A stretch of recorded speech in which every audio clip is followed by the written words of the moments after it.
എന്റെ 2 കണ്ണിലെ കൃഷ്ണമണികൾ പോലെയാണ് എനിക്ക് എന്റെ 2 മക്കളും എന്ന് പറയുന്ന പാരന്റ്സ് തന്റെ കണ്ണിലെ കൃഷ്ണമണികളോട് കാണിക്കുന്ന സമത്വം എന്തുകൊണ്ട് തങ്ങളുടെ മക്കളോട് കാണിക്കുന്നില്ല?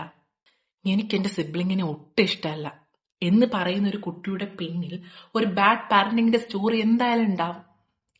സോ നിങ്ങൾ നിങ്ങളുടെ കുട്ടികളെ ഈക്വലായിട്ട് വളർത്താൻ ശ്രമിക്കുക. ഇപ്പം 2 ആൺകുട്ടികളാകട്ടെ, 2 പെൺകുട്ടികളാകട്ടെ, ഒരു ആൺകുട്ടിയും പെൺകുട്ടിയും ആകട്ടെ, ഈ ആൺകുട്ടിയും പെൺകുട്ടിയുള്ള വീടുകളിലൊക്കെ കണ്ടുവരുന്നൊരു പ്രവണതയുണ്ട്.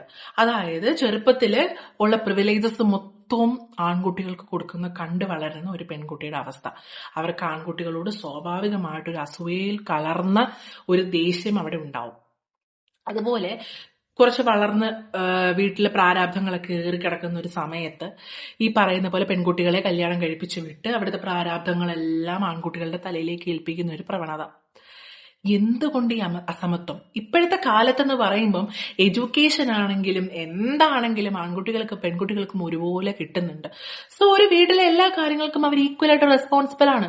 അതുപോലെ തന്നെ വഴിതെറ്റി പോകുന്ന കാര്യം, അതിപ്പോ ആൺകുട്ടികളാണെങ്കിലും പെൺകുട്ടികളാണെങ്കിലും വഴിതെറ്റി പോകേണ്ട ആൾക്കാർക്ക് വഴിതെറ്റി പോകാം. അപ്പൊ നമ്മളെ കൊണ്ട് ചെയ്യാൻ പറ്റുന്ന നമ്മളെ കൊണ്ട് പറ്റുന്ന രീതിയിൽ അവർ ഈക്വലായിട്ട് വളർത്താൻ ശ്രമിക്കുക, അവർക്ക് കാര്യങ്ങൾ പറഞ്ഞ് മനസ്സിലാക്കി കൊടുക്കാൻ ശ്രമിക്കുക, ഒരു ഗുഡ് പാരന്റ് ആവാനായിട്ട് നമ്മൾ ശ്രമിക്കുക. അല്ലാതെ ഇനിക്വാളിറ്റിയിലൂടെ സിബ്ലിങ്സിന്റെ ഇടയിൽ ആവശ്യമില്ലാത്ത ടോക്സിസിറ്റി ക്രിയേറ്റ് ചെയ്യുന്നത് മിക്കപ്പോഴും പാരന്റ്സ് തന്നെയാണ്. So B A good parent.